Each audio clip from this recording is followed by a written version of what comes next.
Everyone, this is Sneha. Welcome back to the channel. Hope you all are doing good. तो आज है हमारी 20 day strategy का day 5 और आज की वीडियो के अंदर हम लोग करने वाले हमारे बिजनेस स्टडीज के चैप्टर नंबर 4 प्लानिंग की केस स्टडीज डिस्कस। इससे पहले अभी तक इस 20 डे स्ट्रेटेजी में हम लोगों ने बिजनेस स्टडीज के तीनों चैप्टर्स, चैप्टर 1, 2 एंड 3, तीनों चैप्टर्स की केस स्टडीज डिस्कस कर ली, प्लस मैक्रो इकोनॉमिक्स की unit 1 national income and unit 2 money and banking के जितने इंपॉर्टेंट क्वेश्चंस बनते थे सारे इंपॉर्टेंट क्वेश्चंस हम लोगों ने डिस्कस कर लिए। सारी वीडियोस का लिंक मैंने आपको डिस्क्रिप्शन में दिया है, वहां से चेक कर सकते हो। अभी हम लोग शुरू करते हैं हमारे चैप्टर नंबर 4 प्लानिंग की केस स्टडीज। तो देखो, फर्स्ट केस स्टडी क्या है। केस स्टडी को बहुत आराम से समझना है, लास्ट के अंदर गिवन होता है क्या आपको फाइंड आउट करना है। तो सबसे पहले देखो, एक शॉर्ट ट्रिक है, आप पहले देख लिया करो लास्ट में क्वेश्चन ने पूछा क्या है, उसके बाद में केस स्टडी डिस्कस करो ताकि जो जो पूछा है वहीं पर हाईलाइट हो जाए। The above situation is indicating to limitations of planning which led to decline in its cells. Identify these limitations। भाई ऊपर वाली जो केस है जो अभी हम लोग रीड करेंगे, इसके अंदर आपको प्लानिंग की 2 लिमिटेशंस नजर आएंगी, आपको उन लिमिटेशंस को फाइंड आउट करना है। तो पढ़ते हैं। सुपरफाइन राइस लिमिटेड एक राइस की कंपनी है, has the largest share of 55% in the market। इस सुपरफाइन राइस लिमिटेड का मार्केट के अंदर लार्जेस्ट शेयर है, यानी कि नंबर 1 पोजीशन है, 55% शेयर है मार्केट के अंदर। The company's policy is to sell only for cash. अब कंपनी की पॉलिसी क्या है कि कंपनी सिर्फ कैश के अंदर ही सेल करती है, यानी कि कंपनी अपने कस्टमर्स को क्रेडिट पर सेल नहीं करती, उधार की फैसिलिटी नहीं देती। In 2015, for the first time, company's number 1 position in the industry has been threatened because other companies started selling rice on credit also. But 2015 के अंदर पहली बार कंपनी को लगा कि भाई कंपनी की जो नंबर 1 पोजीशन है वो खतरे में है, कंपनी की पोजीशन डगमगाने लगी है, क्योंकि दूसरी कंपनीज ने राइस को क्रेडिट पर भी सेल करना स्टार्ट कर दिया, यानी कि उधार पर भी सेल करना स्टार्ट कर दिया। But the managers of Superfine Rice Limited continue to rely on its previously tried and tested successful plans which didn't work because the environment is not static। But फिर भी Superfine Rice Limited के managers बोलते हैं कि हम तो हमारी policy, हमारे प्लान के अंदर कोई बदलाव नहीं करेंगे, हम पहले भी कैश पर सेल करते थे, हम आगे भी कैश में ही सेल करेंगे, हम हमारे previously tried and tested successful plans पर ही रिलाय करेंगे। यानी कि कंपनी ये सोच रही है कि कोई प्लान, कैश पर सेल करने का प्लान, पॉलिसी कंपनी की पास्ट के अंदर अगर अच्छे से काम कर गई, पास्ट में ये प्लान सक्सेसफुल रहा, तो फ्यूचर में भी ये प्लान सक्सेसफुल ही रहेगा। बट एक्चुअली ऐसा नहीं हुआ, क्योंकि हमारा एनवायरनमेंट कैसा है, हमारा एनवायरनमेंट स्टैटिक नहीं है। हमारा एनवायरनमेंट कैसा है, हमारा एनवायरनमेंट डायनेमिक है। डायनेमिक मतलब इट कीप्स ऑन चेंजिंग। हमारे एनवायरनमेंट के अंदर कंटिन्यू चेंजेस आते रहते हैं और इसी की वजह से सुपरफाइन राइस लिमिटेड की सेल्स गिर गई, यानी कि उसका रेवेन्यू गिर गया। तो ऊपर वाले केस के हिसाब से आपको बताना है प्लानिंग की कौन सी 2 लिमिटेशंस है जो ऊपर हाईलाइट हुई हैं, आइडेंटिफाई करो, एक्सप्लेन करो। तो जब हम किस केस को ध्यान से देखते हैं तो हमें क्या समझ में आता है कि सुपरफाइन राइस लिमिटेड पहले कैश में सेल करता था, अब 2015 के अंदर जो बाकी उसके कॉम्पिटिटर्स हैं उन्होंने अपनी पॉलिसी बदल दी और कॉम्पिटिटर्स क्रेडिट पर भी सेल करने लग गए, यानी कि उधार पर भी सेल करने लग गए। बट फिर भी सुपरफाइन राइस लिमिटेड के मैनेजर्स बोलते हैं हम तो कैश में ही सेल करेंगे, क्योंकि ये क्या है, हमारा previously tried and tested successful plan है। इस प्लान ने हमें पास्ट के अंदर सक्सेस दी थी, तो ये प्लान हमें फ्यूचर में भी सक्सेस देगा। तो 2 लिमिटेशंस प्लानिंग के हमें यहाँ पर नजर आते हैं। पहला is planning does not guarantee success. Planning कभी भी आपको सक्सेस की गारंटी नहीं देती। ऐसा जरूरी नहीं है अगर आपका कोई प्लान है वो पास्ट में आपको सक्सेस दे दिया तो वही सेम प्लान आपको फ्यूचर में भी सक्सेस देगा। It is not true that if a plan has worked successfully in past. ये जरूरी नहीं है अगर आपका कोई प्लान जो है वो पास्ट में सक्सेसफुली काम करा है तो वही सेम प्लान फ्यूचर में भी सक्सेसफुली काम करेगा, because environment keeps on changing. क्योंकि जो हमारा एनवायरनमेंट है ये कंटिन्यू चेंज होता रहता है। कभी गवर्नमेंट कोई पॉलिसी बदल देती है, कभी टेक्नोलॉजी के अंदर कुछ चेंजेस आ जाते हैं, कभी हमारे कॉम्पिटिटर्स अपनी पॉलिसी बदल देते हैं। फॉर एग्जांपल यहाँ पर कॉम्पिटिटर्स ने पॉलिसी बदल दी तो कॉम्पिटिटर्स क्रेडिट पर सेल करने लग गए, सुपरफाइन राइस लिमिटेड की सेल्स डिक्रीज हो गई। तो प्लानिंग हमें सिर्फ एक बेस प्रोवाइड कराता है, ये गारंटी नहीं देता कि प्लान्स हमेशा हमें सक्सेस ही देंगे। ये जरूरी नहीं है किसी प्लान ने हमें पास्ट में सक्सेस दी है तो वो सेम प्लान हमें फ्यूचर में भी सक्सेस देगा। तो यहाँ पर एक तरह से आपका रिविजन भी हो रहा है, साथ साथ में याद करते जाओ। प्लानिंग का limitation, planning does not guarantee success. दूसरा is planning may not work in dynamic environment. ऐसा जरूरी नहीं है कि प्लानिंग हमेशा डायनेमिक एनवायरमेंट में भी काम करे। डायनेमिक मतलब हमारे बिजनेस का जो एनवायरमेंट है वो कैसा है, डायनेमिक। डायनेमिक मतलब इट कीप्स ऑन चेंजिंग, जो एनवायरमेंट है वो कंटिन्यू बदलता रहता है। कभी गवर्नमेंट की कोई पॉलिसी बदलती है, कभी कॉम्पिटिटर अपनी पॉलिसी चेंज कर देते हैं, कभी कस्टमर्स की डिमांड चेंज हो जाती है, ट्रेंड बदल जाता है, फैशन में कोई चेंज आ जाता है। तो ये जो बिजनेस का एनवायरमेंट है ये कंटिन्यू बदलता रहता है और जरूरी नहीं है इस बदलते हुए एनवायरमेंट के साथ में हमारी प्लानिंग वर्क करे। Business environment is dynamic nature, it continuously changes, it becomes very difficult to forecast these future changes. और हमारे लिए बहुत मुश्किल हो जाता है, मैनेजर्स के लिए बहुत मुश्किल हो जाता है कि वो इस एनवायरमेंट की फोरकास्टिंग कर सके, भविष्यवाणी कर सके कि कल क्या होगा। Planning does not work if these changes are occurring frequently. और अगर चेंजेस बहुत जल्दी अकर हो रहे हैं, बहुत जल्दी एनवायरमेंट में चेंजेस आ रहे हैं, इन दैट केस हमारी प्लानिंग काम नहीं करेगी, हमारे प्लान्स फेल हो जाएंगे। तो I hope first case study समझ में आई। चलते हैं सेकंड केस स्टडी की तरफ। थोड़ी सी बड़ी है बट हमें बड़े क्वेश्चन को देख के घबराना नहीं है, ध्यान से बहुत आराम से रिलैक्स होकर आपको पढ़ना है। Flipkart is an e-commerce company founded in the year 2007 by Sachin Bansal and Binny Bansal. Flipkart एक ई-कॉमर्स कंपनी है, फाउंड कब हुई थी, 2007 के अंदर। किसने फाइंड करा था, सचिन बंसल और बिन्नी बंसल जी ने। The company is registered in Singapore. कहां पर रजिस्टर्ड है, सिंगापुर के अंदर, बट इसके हेडक्वार्टर्स इंडिया के अंदर बेंगलुरु में भी हैं। The company seeks to increase traffic and boost sales and revenue through integration of mobile apps, display, pay-per-click and search engine optimization. Company क्या चाहती है कि उसका ट्रैफिक इंक्रीज हो। ट्रैफिक इंक्रीज मतलब ज्यादा से ज्यादा लोग फ्लिपकार्ट को इंस्टॉल करें, फ्लिपकार्ट पर प्रोडक्ट्स चेक करें, ज्यादा से ज्यादा लोग फ्लिपकार्ट के प्रोडक्ट्स पर क्लिक करें, उन्हें परचेज करें, कंपनी के सेल्स इंक्रीज हो, कंपनी का रेवेन्यू इंक्रीज हो। मतलब यहाँ पर कंपनी का मकसद क्या है कि कंपनी की सेल्स इंक्रीज हो, कंपनी का रेवेन्यू इंक्रीज हो, ज्यादा से ज्यादा लोग फ्लिपकार्ट के प्रोडक्ट्स को चेक करें। तो यहाँ पर कंपनी मोबाइल एप्स की हेल्प ले रही है, कंपनी अलग अलग तरह से एडवर्टाइजमेंट करवा रही है, अलग अलग सर्च इंजन ऑप्टिमाइजेशन की हेल्प से कंपनी अपने सेल्स को इंक्रीज कर रही है। In order to dispel the fear of people related to online shopping, Flipkart was the first company to implement the popular cash on delivery system। भाई पहले के टाइम पर लोग ऑनलाइन शॉपिंग से डरते थे, अभी की बात नहीं करी, बहुत पीछे चले जाओ, जब ये ऑनलाइन शॉपिंग स्टार्ट ही हुई थी तब लोग ऑनलाइन शॉपिंग से डरते थे। लोगों को डर लगता था यार हम पेमेंट कर देंगे, हमारे बैंक अकाउंट से पैसा कट जाएगा, पता नहीं हमारे पास में प्रोडक्ट आएगा या नहीं आएगा, ये भी नहीं पता प्रोडक्ट कैसा आएगा, पता नहीं इमेज में जो दिख रहा है वैसा ही एक्चुअल प्रोडक्ट होगा या नहीं होगा। तो लोगों के मन में बहुत डर था, इसलिए फ्लिपकार्ट एक फर्स्ट कंपनी थी जिसने क्या इंप्लीमेंट करा, कैश ऑन डिलीवरी सिस्टम। क्या, कैश ऑन डिलीवरी सिस्टम, ताकि लोगों को ये जो ऑनलाइन शॉपिंग का डर था, लोगों के मन में ये डर खत्म हो कि भाई प्रोडक्ट आपके पास में आ जाए, प्रोडक्ट को देख लो फिर पेमेंट कर दो, cash on delivery. All the products sold by the company under a particular category have different return and replacement period। आपको पता है कंपनी के जितने भी प्रोडक्ट्स होते हैं उन सबका अलग अलग रिटर्न पॉलिसी होती है, रिप्लेसमेंट पॉलिसी होती है, अलग अलग टाइम पीरियड होता है कि आप 7 डेज में रिटर्न कर सकते हो, 30 डेज में कर सकते हो, 14 डेज में कर सकते हो। Flipkart allows multiple payment options. अच्छा, फ्लिपकार्ट जो है वो अपने कस्टमर्स को अलग अलग तरह के पेमेंट ऑप्शंस दे सकता है। आप कैश ऑन डिलीवरी पे कर सकते हो, डेबिट कार्ड्स और क्रेडिट कार्ड्स के थ्रू पे कर सकते हो, नेट बैंकिंग के थ्रू पे कर सकते हो, ई गिफ्ट वाउचर्स के थ्रू पे कर सकते हो, या फिर डिलीवरी पर कार्ड स्वैप भी करवा सकते हो। The company operates both ways when the order is received. अच्छा, यहाँ पर एक प्रोसीजर की बात हुई है, ध्यान से सुनना। कंपनी का प्रोसीजर क्या है, the product for which it holds inventory are dispatched by it directly। For the products they do not store in inventory, they just send the order received by them to the suppliers who ships it। एक procedure है। For example, एक customer ने कुछ order करा, मैंने एक handbag order करा, मेरा ऑर्डर गया फ्लिपकार्ट के पास में। अगर फ्लिपकार्ट की इन्वेंट्री के अंदर यानी कि फ्लिपकार्ट के स्टॉक के अंदर वो हैंडबैग है तो फ्लिपकार्ट डायरेक्टली मुझे डिस्पैच कर देगा, मेरे को वो प्रोडक्ट शिप करवा देगा। बट अगर सपोज वो प्रोडक्ट, वो हैंडबैग फ्लिपकार्ट की इन्वेंट्री के अंदर नहीं है, उसके स्टॉक के अंदर नहीं है, तो फ्लिपकार्ट क्या करेगा, उस सेलर से कांटेक्ट करेगा, जो सेलर वो सेम हैंडबैग सेल करता है, और फिर वो सेलर वो हैंडबैग मुझे डिस्पैच कराएगा। तो ये एक प्रोसीजर है कंपनी का। The company plans to spend ₹75 crore on e commerce advertising in 2016। Company plan कर रही है कि भाई फ्लिपकार्ट जो है वो ₹75 करोड़ स्पेंड करेगा किस पर, अपने प्रोडक्ट की एडवर्टाइजमेंट पर।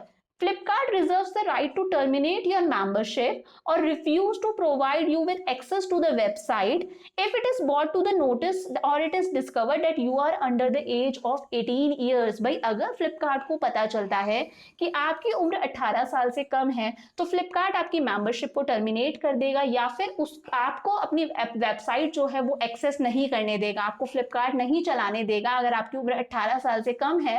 This is because as per the Indian Contract Act 1872 the minors, undischarged insolvents etc are not eligible to use the website। क्योंकि इंडियन कॉन्ट्रैक्ट एक्ट 1872 के हिसाब से अगर आप माइनर हो यानी कि आपकी उम्र 18 साल से कम है या फिर आप इंसॉल्वेंट हो, आपके पास में आप दिवालिया घोषित हो, आपके पास में पेमेंट करने के लिए पैसा नहीं है, तो आप फ्लिपकार्ट की वेबसाइट को एक्सेस नहीं कर सकते, वेबसाइट नहीं चला सकते।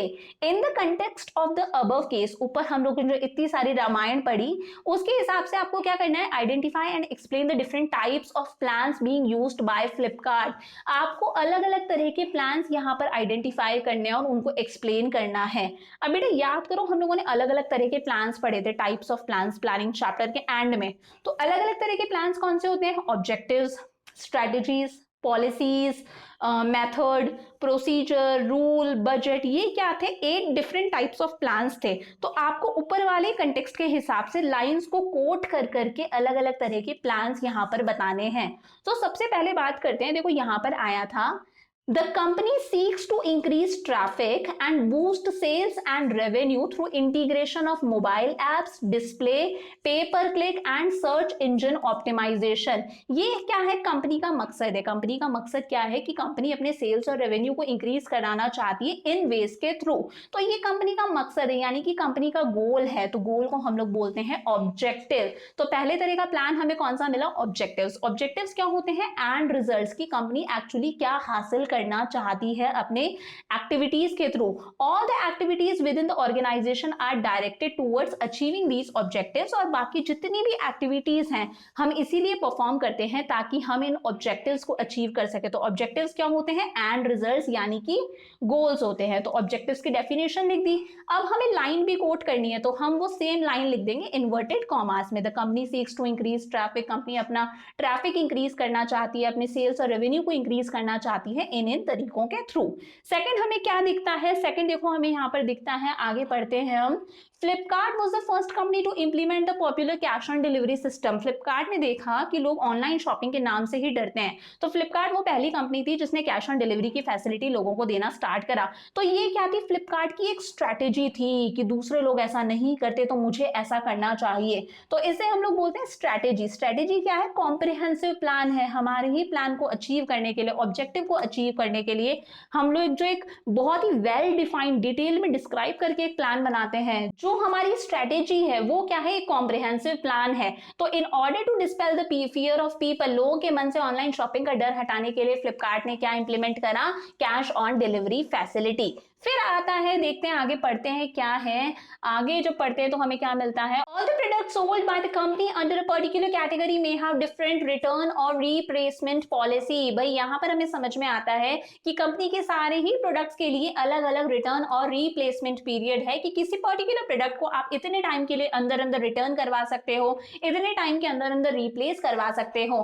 तो जब आप लोग ऑनलाइन शॉपिंग करते हो फ्लिपकार्ट से तो आपको देखने को मिलता होगा प्रोडक्ट के डिटेल्स के नीचे रिटर्न और रिप्लेसमेंट पॉलिसी लिखा हुआ होता है। तो वही क्या है, पॉलिसी है। Policy is a set of general guidelines. ये क्या है, कुछ जनरल गाइडलाइंस हैं that help in managerial decision making and action, जिनकी हेल्प से मैनेजर्स आगे के डिसीजंस लेते हैं, एक्शंस परफॉर्म करते हैं। तो ये कुछ जनरल गाइडलाइंस हैं। वो जो पॉलिसी होती हैं वो सबके लिए सेम होती है। ऐसा नहीं है कि आपके लिए कोई पॉलिसी अलग है, आप इतने टाइम के अंदर रिटर्न करवा सकते हो, मैं इतने टाइम के अंदर रिटर्न करवा सकती हूँ, वो सब लोगों के लिए सेम है। तो दीज आर जनरल गाइडलाइंस। आगे आप अपनी लाइन कोट करोगे, all the products sold by the company under a particular category may have different return और रिप्लेसमेंट पीरियड। आगे बढ़ते हैं, हमारे पास में क्या आता है, Flipkart allows multiple payment options. Flipkart बहुत सारे पेमेंट ऑप्शंस देता है, like cash on delivery, credit cards, debit cards के थ्रू, नेट बैंकिंग के थ्रू, ई गिफ्ट वाउचर्स के थ्रू, कार्ड स्वाइप करा के, अलग अलग तरह से।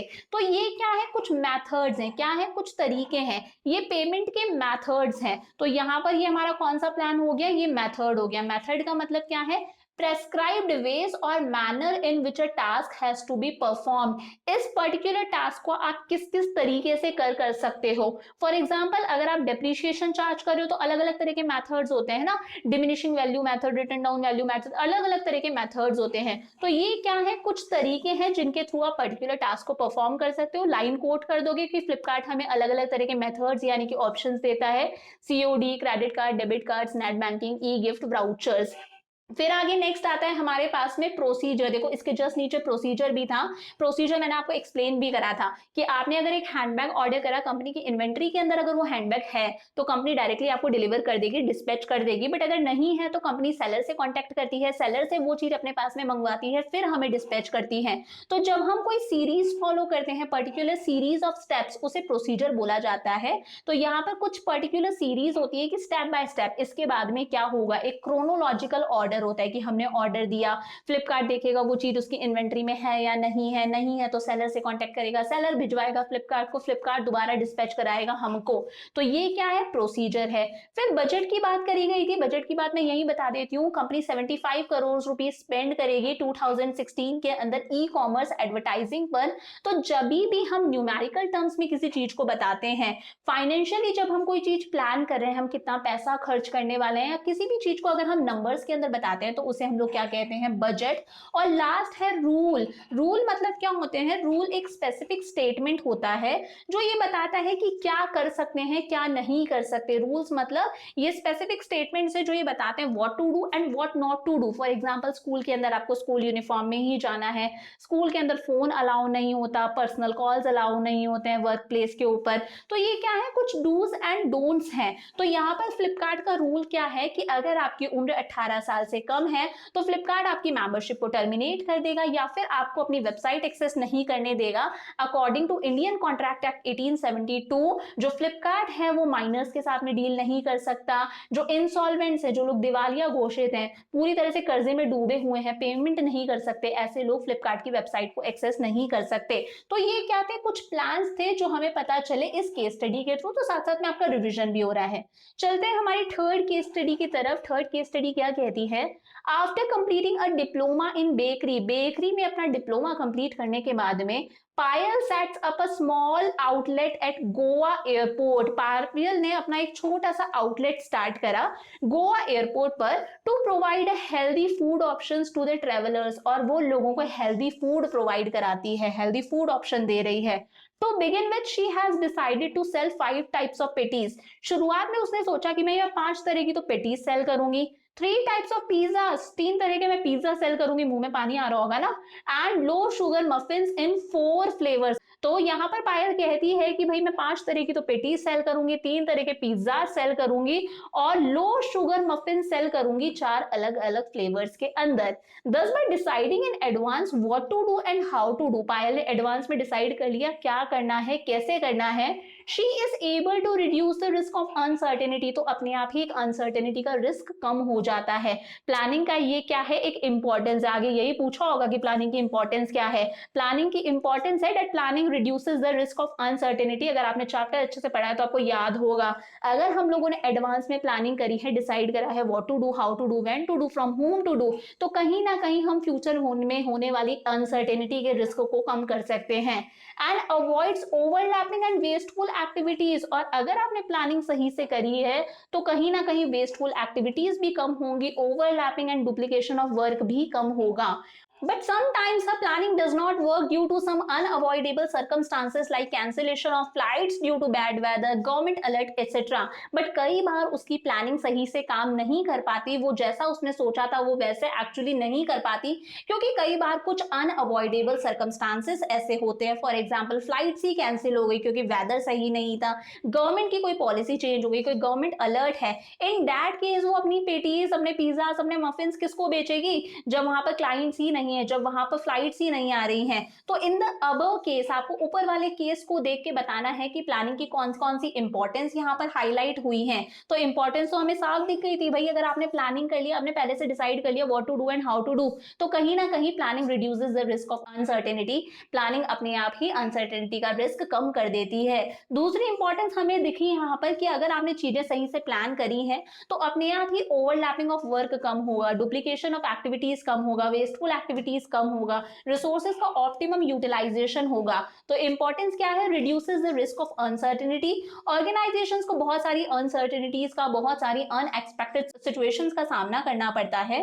Planning helps the managers to face the uncertainties because planners try to foresee the future by making assumptions. तो प्लानिंग कहीं ना कहीं अनसर्टेनिटीज के रिस्क को कम करता है, क्योंकि प्लानिंग के अंदर जो प्लानर्स हैं वो फ्यूचर से रिलेटेड अजम्पशन सेट करते हैं, फ्यूचर से रिलेटेड कुछ अनुमान लगाते हैं कि फ्यूचर में ऐसा ऐसा हो सकता है। दूसरी इंपॉर्टेंस हमें क्या दिखी? Avoiding overlapping and wasteful activities. Plan जब भी हम बनाते हैं तब हम अलग अलग डिपार्टमेंट्स की रिक्वायरमेंट्स का ध्यान रखते हैं ताकि सारे डिपार्टमेंट्स के अंदर एक अच्छा कोऑर्डिनेशन रहे। तो plans ensure clarity of thoughts. Plan से हमें पता रहता है कि हमें क्या करना है, क्लैरिटी रहती है, पता रहता है क्या काम करना है, काम कैसे करना है। तो ऑर्गेनाइजेशन स्मूथली रन करता है, किसी ना किसी तरह की वेस्टफुल एक्टिविटीज नहीं होती, डुप्लीकेशन ऑफ वर्क नहीं होता कि भाई एक बंदे ने सेम काम कर दिया, एक बंदे को पेटीज बनाने का ऑर्डर दिया तो उसने भी पेटीज बना दी, दूसरे बंदे ने भी आगे दोबारा पेटीज बना दी। तो यहाँ पर किसी तरह का वेस्टफुल एक्टिविटीज या फिर डुप्लीकेशन ऑफ वर्क नहीं रहता।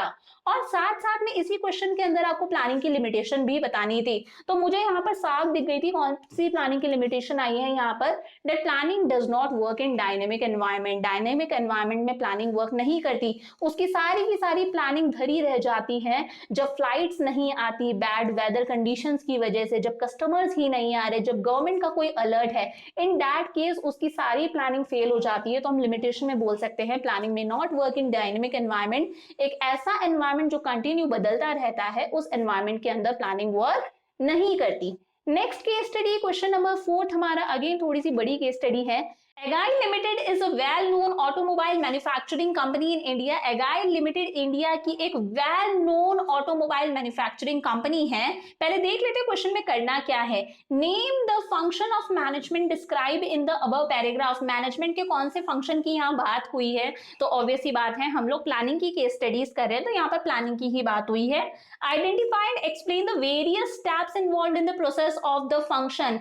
इस प्लानिंग के प्रोसेस के अंदर कौन कौन से स्टेप्स इन्वॉल्व हैं? तो स्टेप्स याद है ना, आप लोगों ने स्टेप्स पढ़े थे कि setting up of objectives, then developing premises, listing of various alternatives, identifying various alternatives की, फिर उन ऑल्टरनेटिव्स को इवैल्यूएट करना। तो यहाँ पर सारे स्टेप्स आपको ढूंढने हैं और साथ साथ में लाइंस भी कोट करनी है इस पैराग्राफ से। तो पढ़ते हैं। The company plans to increase the sale of its sedan cars by 20% in the next quarter. Company जो है वो अपनी सेडान कार्स की सेल्स को 20% से इंक्रीज करना चाहती है नेक्स्ट क्वार्टर के अंदर। तो ये क्या है? ये कंपनी का ऑब्जेक्टिव है। ये क्या है? कंपनी का ऑब्जेक्टिव है। तो यहाँ पर कौन से फंक्शन की बात हुई है? प्लानिंग फंक्शन की बात हुई है। स्टेप्स की बात करें तो फर्स्ट स्टेप क्या हो गया? Setting up of the objectives. Objective set करना। ऑब्जेक्टिव सेट करना क्या है? प्लानिंग का फर्स्ट प्रोसेस है, फर्स्ट स्टेप है। सबसे पहले कंपनी अपने ऑब्जेक्टिव सेट करती है और उन्हीं ऑब्जेक्टिव्स को अचीव करने के लिए कंपनी आगे पॉलिसीज, प्रोसीजर्स और मेथड्स डिसाइड करती है। तो फर्स्ट लाइन हो गई, the company plans to increase the sale. Company अपनी सेल्स को इंक्रीज करना चाहती है 20% से नेक्स्ट क्वार्टर के अंदर। तो ये क्या है? कंपनी का ऑब्जेक्टिव है। आगे बढ़ते हैं। In order to achieve the desired target. इस टारगेट को अचीव करने के लिए the marketing team of the company consider the impact of policy of the government towards diesel vehicles and the level of competition in this segment of cars. अच्छा, ध्यान से समझना। इस टारगेट को अचीव करने के लिए जो कंपनी की मार्केटिंग टीम है वो अलग अलग गवर्नमेंट की पॉलिसीज का भी ध्यान रखती है कि गवर्नमेंट की डीजल व्हीकल्स के टूवर्ड्स क्या पॉलिसी है, कॉम्पिटिटर्स की क्या पॉलिसी है इस मार्केट के अंदर। तो इन सब चीजों का भी ध्यान रखा जाता है। मतलब जब कंपनी अपने फ्यूचर प्लान्स बनाती है तो कंपनी ध्यान रखती है कि गवर्नमेंट की क्या पॉलिसी होगी, हमारे कॉम्पिटिटर्स की क्या पॉलिसी होगी, इन्हीं के बेसिस पर फ्यूचर की प्लानिंग होगी। तो ये चीजें क्या है? बेस है, और बेसिस को हम लोग बोलते हैं प्रेमाइसिस, क्या प्रेमाइसिस। तो सेकंड स्टेप हो गया डेवलपिंग प्रेमाइसिस। प्रेमाइसिस का मतलब अजम्पशंस की फ्यूचर में क्या हो सकता है, फ्यूचर में गवर्नमेंट की क्या पॉलिसी होगी डीजल व्हीकल्स के लिए, फ्यूचर में हमारे कॉम्पिटिटर्स की क्या पॉलिसी होंगी। तो ये जो प्रेमाइसिस होते हैं ये बेस होते हैं, आधार होते हैं, इनके बेसिस पर फ्यूचर की प्लानिंग होती है। तो आगे आपको लाइन कोट करनी है कि अपने टारगेट को अचीव करने के लिए जो मार्केटिंग टीम है वो गवर्नमेंट की पॉलिसीज को भी कंसिडर करती है और मार्केट के अंदर जो कंपटीशन है, कॉम्पिटिटर्स की पॉलिसी है, उनको भी कंसिडर करती है। आगे बढ़ते हैं, दे explore the various available options. अब बहुत सारे ऑप्शंस है यार सेल्स को इंक्रीज करने के लिए। कैसे कैसे कर सकते हैं? Offering more discount to dealers and customers, एक तरीका है कि अपने डीलर्स और कस्टमर्स को ज्यादा डिस्काउंट दे दो। Providing more customer friendly finance option, अलग अलग तरह के फाइनेंस ऑप्शंस दो कि आप कम डाउन पेमेंट करो, इजी इंस्टॉलमेंट्स हो, तो इस तरह के आप अलग अलग फाइनेंस ऑप्शंस दे सकते हो। Lucky draws on test drives, test drives पर लकी ड्रॉज आप दे सकते हो, एडवर्टाइजमेंट करवा सकते हो, एसेसरीज फ्री में दे सकते हो आप ज्यादा से ज्यादा। तो ये अलग अलग तरीके हैं, अलग अलग तरीकों को हम लोग बोलते हैं ऑल्टरनेटिव्स। तो अब कंपनी क्या करिए, लिस्टिंग द वेरियस ऑल्टरनेटिव्स। अपनी 20% सेल्स को इंक्रीज करने के लिए कंपनी के पास में बहुत सारे तरीके हैं, बहुत सारे वेज हैं, उन वेज को बोला जाता है alternatives.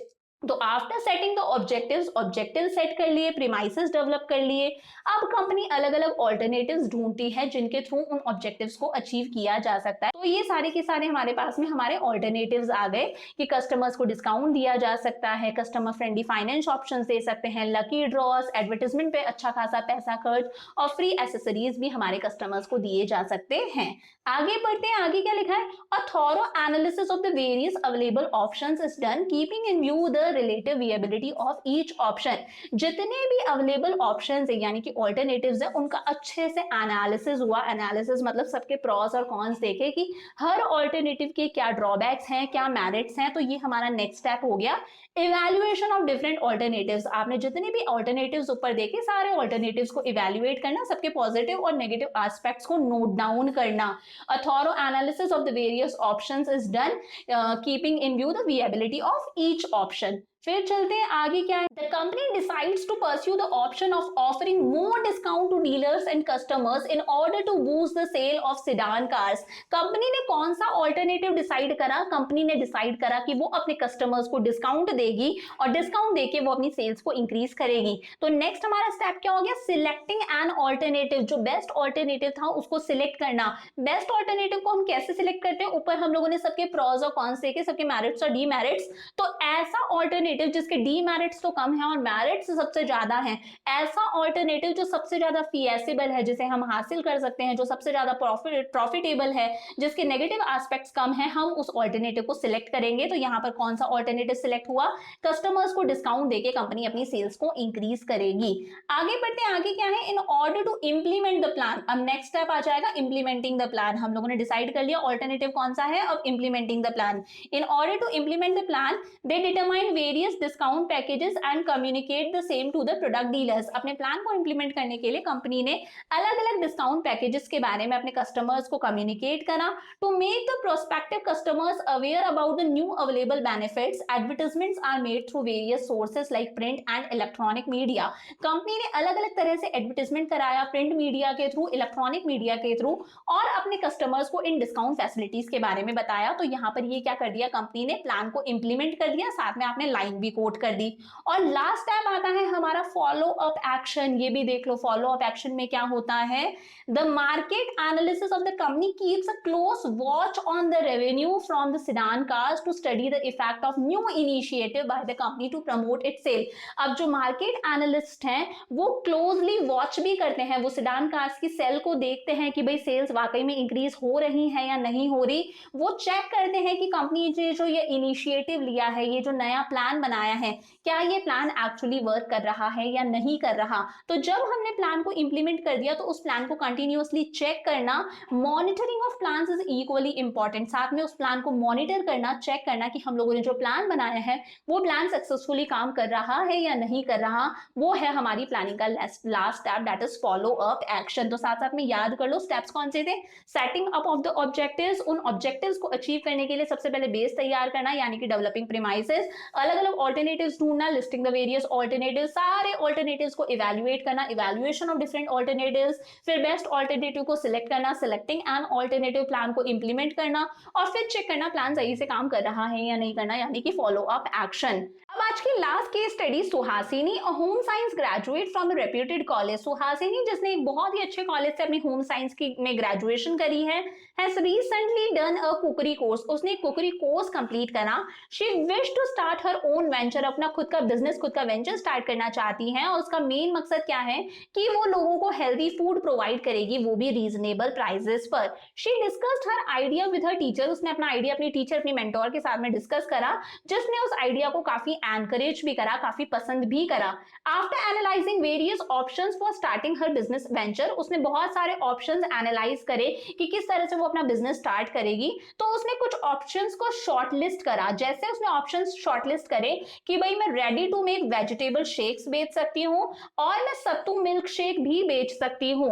They weigh the pros and cons of both the shortlisted options. अब दो ऑप्शंस उसके पास में है कि एक तो मैं ready to make vegetable shake बेच सकती हूँ और एक ऑप्शन है कि भाई मैं सत्तू मिल्क शेक बेच सकती हूँ। तो दोनों ही ऑल्टरनेटिव्स को उसने अच्छे से उसके प्रॉस और कॉन्स देखे कि इनके क्या मेरिट्स हैं, क्या डीमेरिट्स हैं। तो आपको क्या करना है, name the function of management. यहाँ पर मैनेजमेंट के कौन से फंक्शन की बात करी गई है, तो भाई यहाँ पर पूरा का पूरा प्लान किससे रिलेटेड है, प्लानिंग से रिलेटेड है। अभी हम लोग डिसाइड ही कर रहे हैं कि क्या काम करना है, गोल सेट कर रहे हैं, अभी हम लोग एनालाइज कर रहे हैं कि काम को करने के कौन कौन से तरीके हैं। तो कौन से मैनेजमेंट फंक्शन की यहाँ पर बात करी गई है, यहाँ पर बात करी गई है मैनेजमेंट के पहले फंक्शन की, प्राइमरी फंक्शन की, दैट इज प्लानिंग।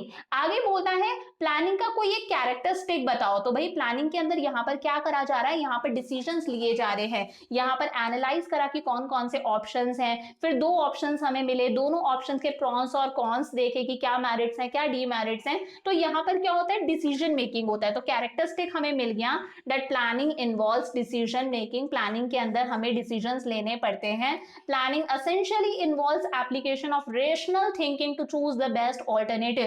प्लानिंग के अंदर हम लोग बहुत सोच समझ के डिसीजन लेते हैं और बेस्ट ऑल्टरनेटिव को सिलेक्ट करते हैं। जितने भी हमारे सामने ऑल्टरनेटिव्स अवेलेबल हैं कि भाई ये ready to make vegetable shake भी बेच सकती हैं, ये सत्तू मिल्क शेक भी बेच सकती हैं, तो बेस्ट ऑल्टरनेटिव को सिलेक्ट करना है, यानी कि it involves decision making characteristic हो गया। आगे कहता है also briefly discuss any 3 limitations of the function. कोई भी 3 लिमिटेशन बता दो या प्लानिंग के, तो कोई भी 3 लिमिटेशन बता दो। फॉर एग्जांपल प्लानिंग जो है वो डायनेमिक एनवायरनमेंट में वर्क नहीं करता, हम लोगों ने डिस्कस कर लिया। प्लानिंग के अंदर बहुत पैसा लगता है यार, बहुत पैसा लगता है प्लानिंग के अंदर, ह्यूज कॉस्ट लगती है, क्योंकि प्लानिंग प्रोसेस के अंदर हमें प्लानर्स को अपॉइंट करना पड़ता है, प्रोफेशनल्स को हमें अपॉइंट करना पड़ता है। एक इंटेलेक्चुअल प्रोसेस है, बहुत ही इंटेलिजेंस वाला काम है, बहुत दिमाग लगाना पड़ता है। तो इसके लिए हम लोग प्रोफेशनल एक्सपर्ट्स को हायर करते हैं, जिन्हें अच्छी खासी सैलरी पे करनी पड़ती है। तो इट इन्वॉल्व्स ह्यूज कॉस्ट। एक डीमेरिट ये भी हो सकता है, planning is a time consuming process. और एक है प्लानिंग रिड्यूसेस क्रिएटिविटी। भाई एक बार जब प्लान बन गया तो मैनेजर्स उस प्लान को रिजिडली फॉलो करते हैं, मैनेजर्स उस प्लान के ब्लाइंड फॉलोअर्स बन जाते हैं। अगर एनवायरनमेंट में कोई चेंज आ भी रहा है तो मैनेजर्स अपने प्लान्स के अंदर चेंजेस नहीं करते, प्लान्स को ऐसे ही कंटिन्यू फॉलो किया जाता है। तो कहीं ना कहीं प्लानिंग रिड्यूसेस क्रिएटिविटी। तो कोई भी 3 डीमेरिट्स आप लोग यहाँ पर लिख सकते हो। तो आज हम लोगों ने डिस्कस कर ली हमारे चैप्टर नंबर 4 प्लानिंग की केस स्टडीज। नेक्स्ट वीडियो के अंदर डिस्कस करेंगे चैप्टर नंबर 5 ऑर्गेनाइजिंग की केस स्टडीज। तब तक कंटिन्यू ऐसे ही सीरीज को फॉलो करते रहो, दोस्तों के साथ में अच्छे से शेयर करो। See you in the next video, bye for now.